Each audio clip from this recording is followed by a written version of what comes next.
Bagi kami, Engkau Allah yang terus dan senantiasa memelihara hidup kami. Dan ada satu hal yang kami rindukan ya Tuhan, untuk selalu berada di hadirat Tuhan, menikmati setiap kebaikan Tuhan, setiap anugerah Tuhan yang Tuhan sediakan bagi kami anak-anak-Mu ya Tuhan. Suatu ucapan syukur bagi kami di kesempatan hari ini ya Tuhan. Kami boleh ada lagi di hadirat Tuhan, memuji Tuhan, menyembah Tuhan. Dan tiba saatnya ya Tuhan, kami rindu untuk mendengarkan suara-Mu, untuk mendengarkan kebenaran firman Tuhan. Karena itu ya Tuhan, kami percaya bahwa Roh Kudus-Mu telah bekerja secara ajaib untuk menolong kami, memberkati kami, memberikan pengertian bagi kami, agar kami dimampukan untuk memahami kebenaran firman Tuhan. Jemaat-Mu yang ada di sini Engkau berkati, dan yang sedang mengikuti melalui live streaming, Engkau pun memberkati mereka dengan cara Tuhan yang ajaib. Dalam nama Tuhan Yesus yang adalah firman yang hidup itu, kami siap untuk mendengarkan suara Tuhan. Haleluya, haleluya. Kita yang percaya berkata amin. Oke, shalom.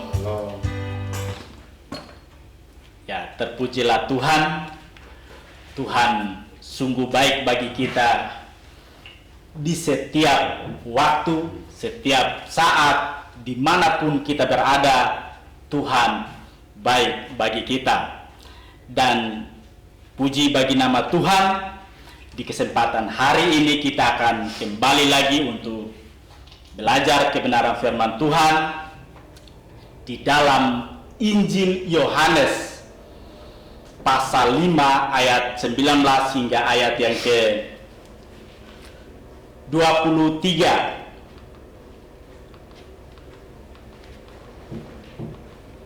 Injil Yohanes pasal 5 ayat 19 hingga ayat yang ke-23. Ya, kita buka Alkitab kita masing-masing. Saya akan bacakan ayat yang ke-19, dan jemaat Tuhan yang ada di sini dan juga yang sedang mengikuti melalui live streaming membaca ayat yang ke-20, kita saling bergantian hingga ayat yang ke-23. Demikian kebenaran firman Tuhan, kesaksian Yesus tentang dirinya. Maka Yesus menjawab mereka, katanya, "Aku berkata kepadamu, sesungguhnya anak tidak dapat mengerjakan sesuatu dari dirinya sendiri, jikalau tidak ia melihat Bapa mengerjakannya. Sebab apa yang dikerjakan Bapa, itu juga yang dikerjakan anak. Sebab Bapa mengasihi anak, dan ia menunjukkan kepadanya segala sesuatu yang dikerjakannya sendiri, bahkan ia akan menunjukkan kepadanya pekerjaan-pekerjaan yang lebih besar lagi daripada pekerjaan-pekerjaan itu, sehingga kamu menjadi heran." Ayat 21, sebab sama seperti Bapa membangkitkan orang-orang mati dan menghidupkannya, demikian juga anak menghidupkan barang siapa yang dikehendakinya. Bapa tidak menghakimi siapapun, melainkan telah menyerahkan penghakiman itu seluruhnya kepada anak, supaya semua orang menghormati anak sama seperti mereka menghormati Bapa. Barang siapa tidak menghormati anak, ia juga tidak menghormati Bapa yang mengutus dia. Demikian kebenaran firman Tuhan. Saya percaya kita semua diberkati oleh kebenaran yang kita baca di kesempatan hari ini. Dan di sini kita akan melihat berhubungan dengan eskatologi. Eskatologi Injil Yohanes mengenai penghakiman. Kalau kita mendengar kata eskatologi, tentu pasti muncul dalam benak kita bahwa ini berhubungan dengan sesuatu yang akan datang, berhubungan dengan akhir dari segala sesuatu, ya, berhubungan dengan akhir dari segala sesuatu. Kalau kita memperhatikan sebelum pasal 5 yang baru saja kita baca, di dalam pasal 4, di sana kita mendapati berhubungan dengan adanya percakapan antara Tuhan Yesus bersama seorang perempuan Samaria di sumur Yakub itu. Dan di sana dari penyampaian perempuan dan Samaria itu, dia menyatakan mereka atau dia sedang menanti seorang yang disebut dengan Mesias, ya, dalam bahasa Ibraninya, dan nanti dalam bahasa Yunaninya bisa kita sebut yang diurapi yaitu Kristus.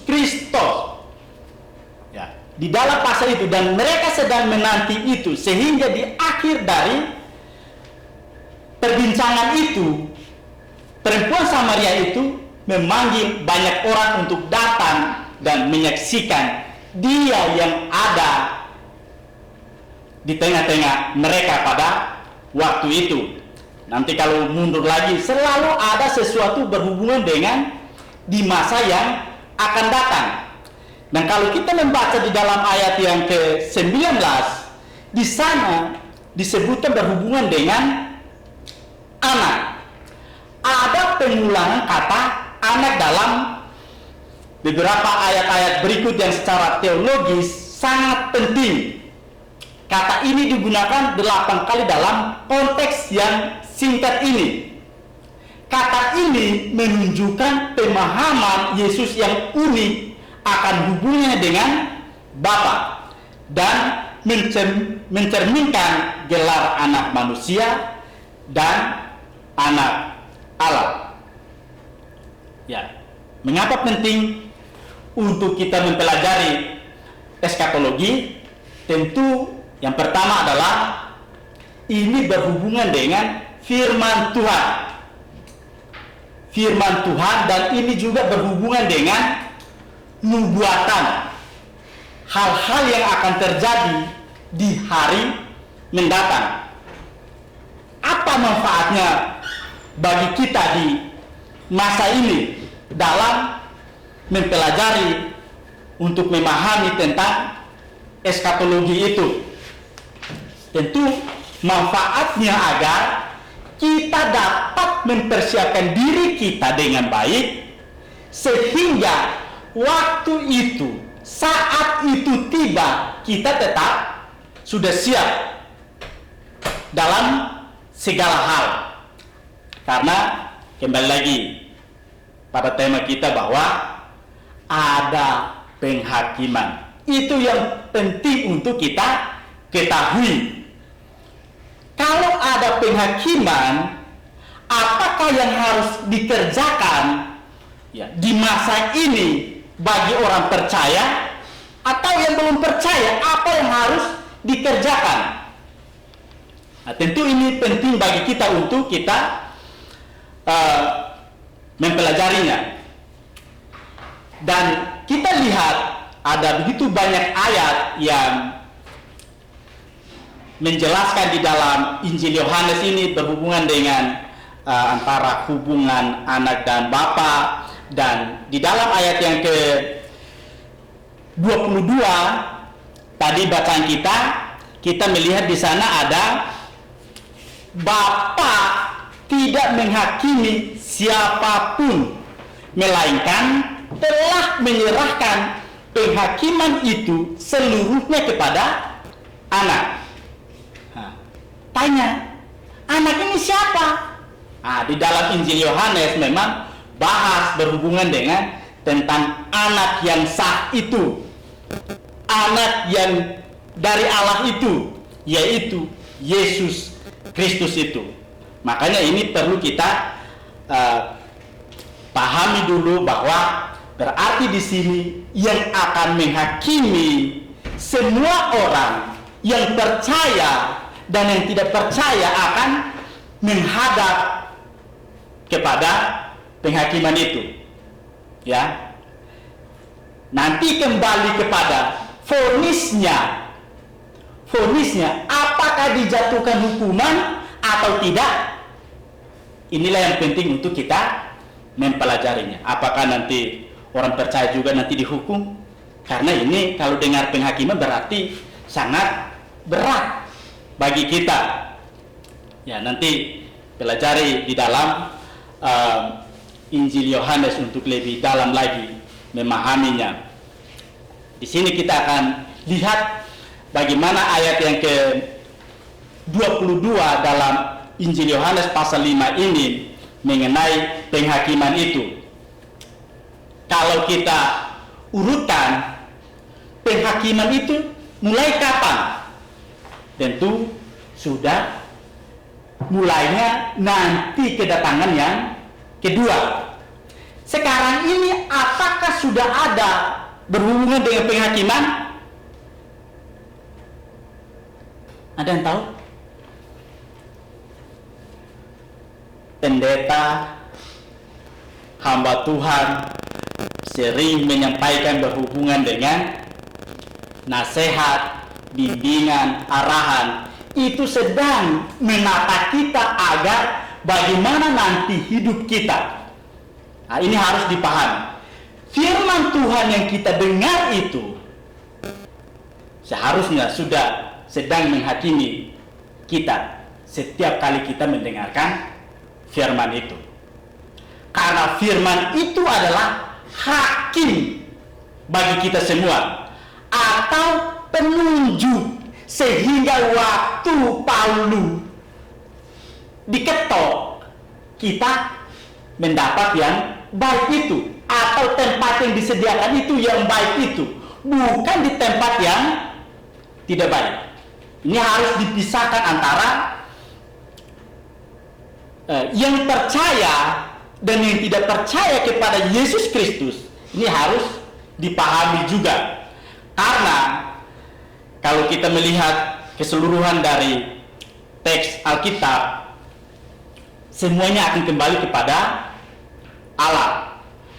Saya sering berkata bahwa kalau lihat Kejadian pasal 1, pasal 2 itu adalah rancangannya Allah. Tapi setelah pasal 3 terjadinya kerusakan oleh manusia atau kejatuhan manusia ke dalam dosa, sehingga semua sudah kacau.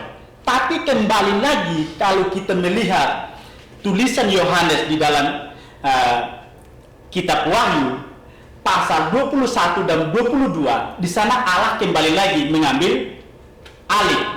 Berarti semua manusia akan menghadap lagi. Tidak ada yang bisa terlepas dari di hadapan Allah untuk adanya penghakiman itu. Makanya sekarang di zaman ini, karena sudah pasti akan ada, Alkitab dengan jelas menunjukkan banyak ayat berhubungan dengan masa yang akan datang dan bagaimana Allah melaksanakan apa yang telah dinubuatkan, apa yang telah disampaikan melalui nabi-nabinya akan terjadi di masa yang akan datang itu. Dan salah satunya adalah melalui penghakiman. Untuk kita melihat ini, bagi orang percaya, kemarin sudah dibahas berhubungan dengan kebangkitan. Setelah ada kebangkitan, tentu nanti ini juga ada pemilah berhubungan dengan kebangkitan ini. Karena nanti kita akan tahu juga berhubungan dengan adanya pengangkatan. Nah, siapa yang diangkat? Nah, ini ada tahap-tahapnya. Waktu kedatangan Yesus yang kedua akan berada di awan-awan seperti yang ada tertulis di dalam surat Tesalonika, berhubungan dengan pertemuan di udara, dan ya, semua orang percaya akan diangkat. Dan di sini harus dipahami bahwa ini tidak semua diangkat, karena ada yang masih berada di bumi, sedangkan ada sebagian yang mana yang diangkat ini. Tentu inilah yang bagi mereka yang percaya, bagi mereka yang mendengarkan firman Tuhan, bagi mereka yang telah taat dan melakukan kebenaran firman Tuhan itu, akan ada pesta di awan-awan bersama-sama Tuhan di sana pada waktu kedatangan yang kedua itu. Sedangkan di bumi apa yang terjadi? Itulah yang disebut dengan masa tribulasi atau masa 7 tahun, adanya kesengsaraan, adanya penderitaan. Nah, ini untuk bahas ini pun perlu waktu yang panjang. Jadi di sini di bumi terjadi penderitaan yang luar biasa, sedangkan mereka yang telah percaya, mereka yang diangkat, akan ada pesta di sini di awan-awan. Atau dengan kata lain, memang ini juga berhubungan dengan penghakiman, tapi penghakiman untuk mendapat yang kita sebut dengan mahkota itu. Berarti ini penting. Lalu syarat untuk mendapatkannya bagaimana? Nah, ini perlu waktu untuk membahas lebih dalam bagaimana bisa dapat mahkota. Apakah semua percaya? Ya, ada memang syaratnya untuk mendapatkan itu. Hanya ada 5 mahkota yang disiapkan. Ya, tentu memang bagi orang percaya, tapi ada jumlah. Bisa tidak semua orang dapat 5. Maaf, yang bawa 1 jiwa bisa dapat. Kalau gitu memang harus cepat. Mau jadi pendeta, pendeta udah dapat. Kalau ingin jadi pendeta, ya memang ada, berarti ada hal-hal yang harus dilengkapi untuk memperoleh mahkota itu. Dan ini penting bagi kita untuk memahaminya, sehingga kita mempersiapkan diri di masa ini, ya, saat kita mendengarkan kebenaran firman Tuhan itu. Inilah sudah menuntun kita kepada semua yang Allah sediakan nanti. Semua sudah disediakan, tapi firman Tuhan yang hari ini kita dengar, ini menjadi penuntun untuk kepada yang baik itu. Karena memang ada 2 tempat yang sudah tersedia, yang dapat dipahami oleh, ya, ada terlebih khusus kita sebutlah 3 agama besar mengakui tentang adanya surga dan neraka. Tentu kalau ngomong penghakiman berarti vonisnya mau kemana, ini yang perlu kita paham. Ya, yang pasti, yang percaya masuk ke tempat yang baik itu. Tapi kapan? Apakah nanti waktu di hadapan pengadilan itu baru kita memperbaiki diri? Oh enggak. Memperbaiki diri itu mulai sekarang, sebelum adanya kematian atau sebelum adanya kebangkitan, sebelum adanya pengangkatan itu, sudah harus menyiapkan diri. Bagaimana kita menyiapkan diri kita?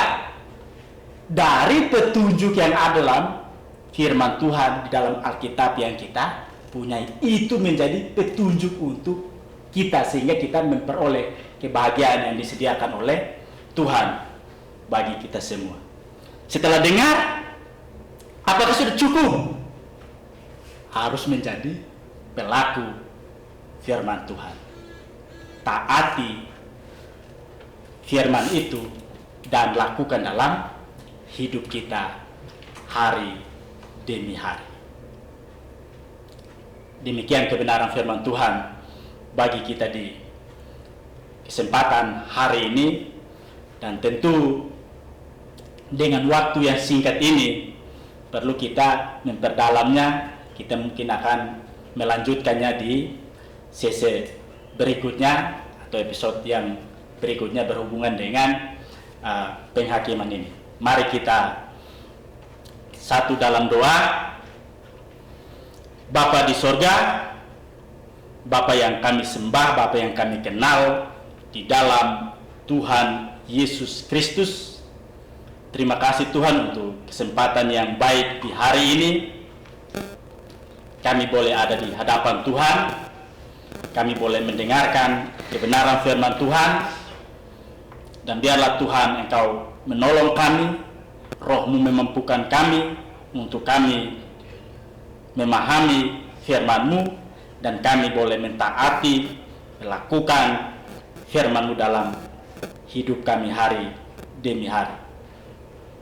Engkau berkati kami semua yang ada di sini dan seluruh jemaat Tuhan yang sedang mengikuti melalui live streaming.